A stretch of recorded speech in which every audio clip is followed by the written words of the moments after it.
welcome to 70s Daydreams. Today we have a very special cult classic that even we didn't know about until I sort of came upon it by accident. This is an educational, informative film, almost like a newsreel piece about venereal diseases that Disney produced in 1973. There was a conservative education director named Donna George, and she proposed it as an animated short and did it more as like a health versus a sex issue, because they were already doing like health shorts that I believe that they would be renting them to schools and generating income that way. So this one was made directly for high schoolers. They had an animated short about menstruation in like the 40s, I want to say, 30s or I think it was in the 40s.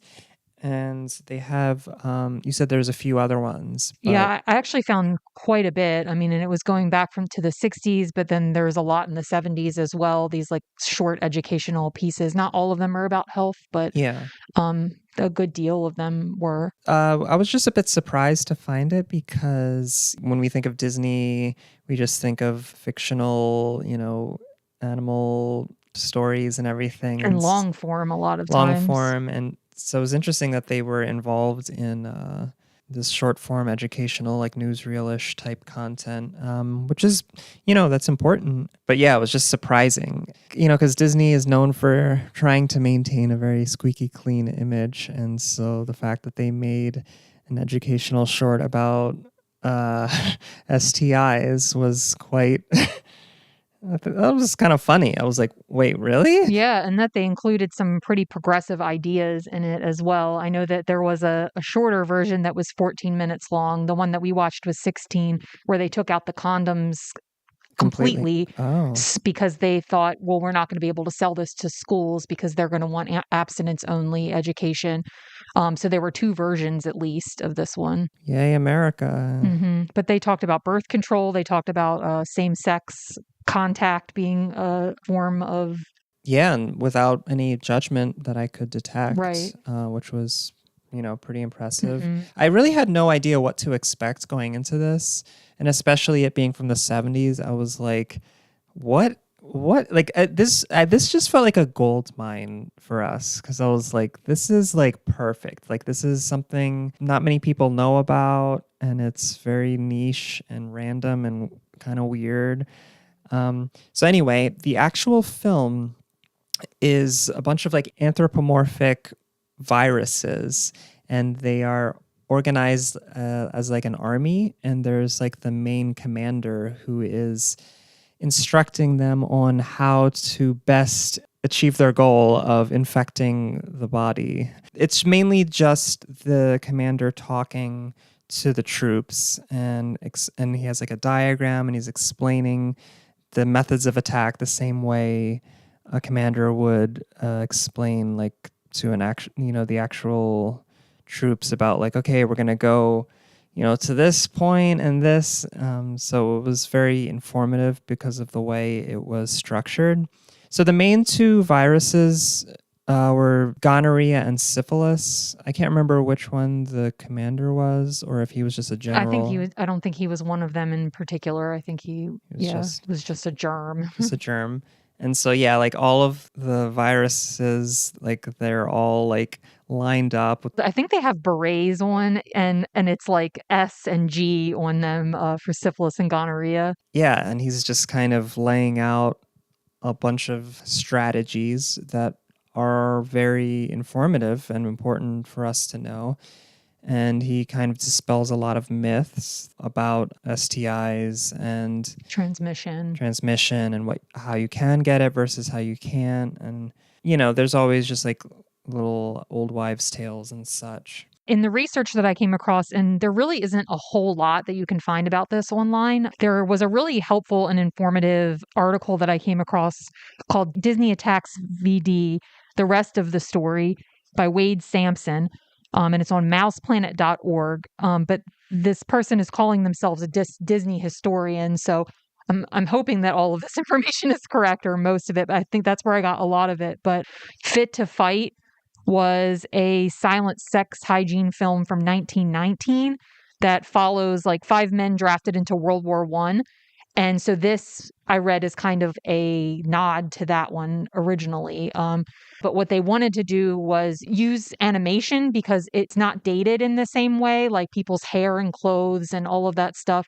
And so I do think it was pretty inventive the way that they handled this one and how it was kind of like reverse psychology in a way because it's from the bad guy's perspective. And then he said, oh, some dumb humans, you can really get to them that way. And so it almost is like, well, I don't want to be a dumb human. Like I better get my act together. And I also feel like using animation in addition to that can be more relatable to kids and teenagers because they watch cartoons and things. So if you create something in that medium, maybe the idea is that they could reach them and understand it a bit better. There were a few other characters that you were bringing up. Ignorance, shame, and Fear. And these were these sort of like secondary characters who the commander was saying, these three concepts will get the humans to lower their guard or not be as safe. And he was talking about how we can use that to our advantage. And I thought it was a really good metaphor. So ignorance was one of them, and talking about how if people don't understand, how these viruses work or how they're transmitted, then you become more vulnerable to getting it. Fear was one about fear of getting tested, and also, was there another? I know that he mainly focused on ignorance, saying that was like the main one that I don't remember fear versus shame, like what the actual examples that they used were. I want to say it had something to do with like maybe like if you're ashamed, like so you wouldn't want to tell other people that you have it. But those secondary characters reminded me a little bit of In and Out. Inside Out? Yes.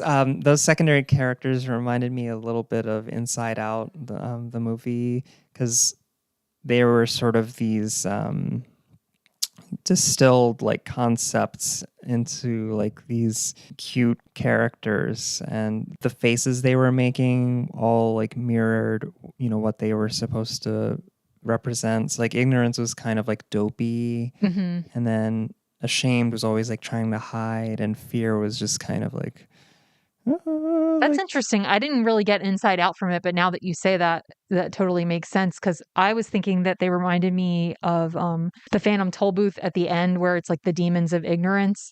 And specifically the way that the animation style was very similar to that. So that was where my mind was originally going. But yeah, Inside Out totally makes sense too. Speaking of the animation style, I wouldn't have guessed that this was a Disney production. It seemed like quite a departure from their usual style. I could see that. Even for the 70s, like I know that they had started experimenting a bit more with xerography, as we talked about, and a little bit more modern looking design. But this one was, this one, I thought it kind of looks like a UPA cartoon.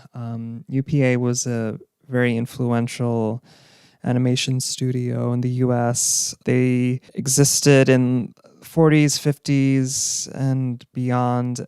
And some of the things that they're most known for are Mr. Magoo, and a lot of important people got their start at the UPA, probably most notably John Hubley, who with his wife Faith Hubley made a lot of really incredible independent animation. The UPA's sort of claim to fame was like they really, really embraced a modern aesthetic, and they embraced abstraction, and they brought a lot of like bold forms, and that was a bit different from the more kind of Disney was known for being more fluid and more realist, and they wanted to do something that had a bit more of a contemporary feel for the time. And I thought this one had some of that vibe. Yeah. I really liked how the characters were designed. The main commander guy, did he have a name?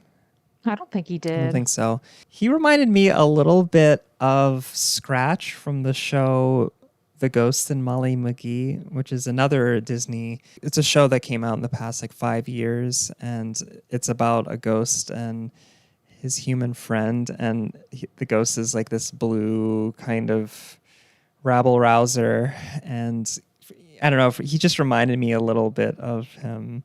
I wonder if there was any inspo there. Oh yeah, maybe. Yeah, I definitely think that this looked different too than I would ever think a Disney film would look, and the fact that like we'd never heard of this one before, and that it feels kind of hush hush, and apparently it was pretty hush hush like when they were making it, and there were like rumors around it that it was like they called it the Donald Duck sex film, like they were like, oh, they're making something, the Donald Duck sex film, but it wasn't true, like it was a rumor.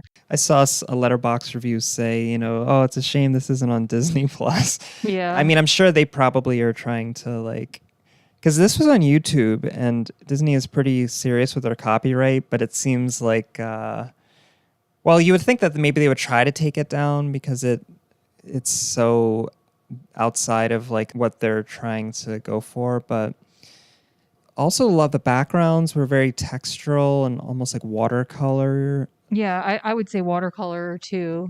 It Yeah, really looked like that. and just like the movements of the characters, they were like kind of like fluid, but also like a bit dramatic. They really embraced the cartooniness in a way we haven't really seen with Disney, because I feel like they really try to go for that more almost like cottage core, or like just very la la la la la la la. Everything is just waving about. I also liked the way they designed all of the army, like the two armies, like when they would smile and like laugh and stuff. Mhm. Their mouths were like half moons, like crescent moons, kind of really jagged, and like they would just kind of all just their like teeth would go up and down and mouths would go up and down. It was pretty cute and effective because they didn't really say much. They kind of just like, And apparently there was also there was recycled sound that they used for them, like when they were jumping for joy from Sleeping Beauty, and it was like Maleficent's goons or something like that. oh, So there was some recycling done for that. Apparently, also Disney. This wasn't like the first time that they had even addressed venereal disease. really? So there was a comic book story in Look magazine in 1944, and Look magazine is the one that's in like A Christmas Story that the mother Yes. looks at, which I always thought that was fake, but It's a real because mag. it's real. In the comic book, Mickey fights gonorrhea and takes like sulfa antibiotics, and there was another one in 1944 again, training film for the U.S. Army Signal Corps. That's a missing film. You can't find it anywhere, allegedly, but it's A Few Quick Facts #7, venereal disease is what that one is. I didn't realize that Disney was so wrapped up in like the government and the war stuff. Yeah, and apparently the STIs were such a big problem because, it's like it could take the soldier out for a year or something, and then they can't do that because the financial implications behind that or whatever. So you better tell these people. It's just interesting, how and when things become, the information around them seems necessary to like disseminate versus, oh yeah, just let them do it. Or yeah, and I think I finally realized that the clap is gonorrhea, because I've always heard people say the clap, and for some reason I'm like, that sounds more like it should be syphilis, and I was like, I always knew it was like one of the two, but I wasn't sure. So I think I've got that through my head now. I liked the design of the doctors. That was very 50s to me almost. I kind of liked how they had a bit of a contrast and they made them a bit more Yeah, like angular and stuff. I like the toilet flushing animation a lot. Like it was like one of those old-timey toilets with like the chain, and then they yes. flushed it by pulling the chain, and then the whole animation like disappears one by one into the ground, like the get flushed. It was a black toilet seat. Oh, was it? Yeah, I've always like am curious, like it's not really that common. I wonder if it was more common then, or I think that they look really good with like, so like in my house, which is like a Craftsman from the 1920s, we have like the original tile, I think, in the bathroom upstairs. And it's that like black and white tile. And you see that in a lot of old houses around here in Baltimore. And so I think the black toilet seat looks really good with like that specific tile that was being used a lot too. interesting. The soundtrack was pretty radical. I felt like it had a very like you were saying it had a kind of militaristic vibe, and there was some kind of like industrial or noisy type Yeah, sounds. and I read that it was oboes, bongos, and strings that they used in order to produce the soundtrack. Oh, that's quite a oboes, bongos, and strings. Strings, Yeah. yeah, Oboe is, I've heard it's quite a difficult instrument to yeah. play, but it does have a very unique sound I that, really like the oboe. Do you remember Peter and the Wolf? That, oh my and it was God. always the oboe. I was like, oh, the oboe's coming. Like, I Yeah. would get really excited. I really liked the clarinet. Yeah, I need to revisit because yeah, the oboe part is really lovely. Hmm. As I was watching, I was kind of curious as how far they were going to go. Like, were they going to just sort of hint at things? But they were pretty, they were talking about some things Yeah, and they like, showed actual images too within the animation, like little bubbles within the animation of actual photos of venereal disease. So, I mean, they always choose the photos of like an untreated illness for like, probably years or something, or I don't know how long, or months to years. Yeah, the fact that they had a condom was really and yeah, and they important. even animated the condom or like showed a photo of it. I couldn't tell even, which I was like, wow. And then when they were saying like, oh, it can't just be spread by man to woman, but also from man to man and woman to woman. They superimposed outlines of the man over each other and the woman over each other, and there was no kind of. Yeah, it was very like matter of fact. Did you like the narrator's voice? He had kind of like this gruff, like I don't know if it was a New York accent, but I think he like did a pretty good job Yeah, I of thought like he did a good job. driving it home, being authoritative, but also still telling a story. This was directed by Les Clark, who was the first of the 9 old men. As I was like looking at credits and stuff, the name Les came up a few times and I was thinking, you don't ever hear that name anymore, but like I guess it was pretty popular then. I kind of like that. Hmm. Yes. Les. Or les. Is that how you say it? Les in French is the plural the. In French, it would just be les. Les. I mean, I can't imagine it would come from the French. Like, why would that be? Maybe it's short for something else. Yeah, that's what I was wondering too. Lester? Yeah, maybe it is Lester. Les Clark is a pretty good name. Yeah. Make sure you wear rubber. I like how they call it rubber too. You never hear that anymore either. Since it was being shown to like kids and high schoolers and everything, they wanted to include whatever slang or whatever. Sometimes people like only know things from. Funny enough, I saw this video today, just this morning, and it was so we're dealing with like the wildfire smoke or the aftermath of it right now in current time, like 2026. And this guy was going through and saying the different levels of the air quality and saying like this one is meh, this one is nah, this one is sus, this one is feral, and like this one is cooked. So I thought that was funny too because it was just like another example of where you use the slang in order to connect with people better and get them to like get the information to stick with them. Right. Yeah. Yeah. It definitely sticks more when you might use like a colloquial term or a local term or just anything that's a bit more informal and fun. Mhm. But yeah, I cannot believe this exists.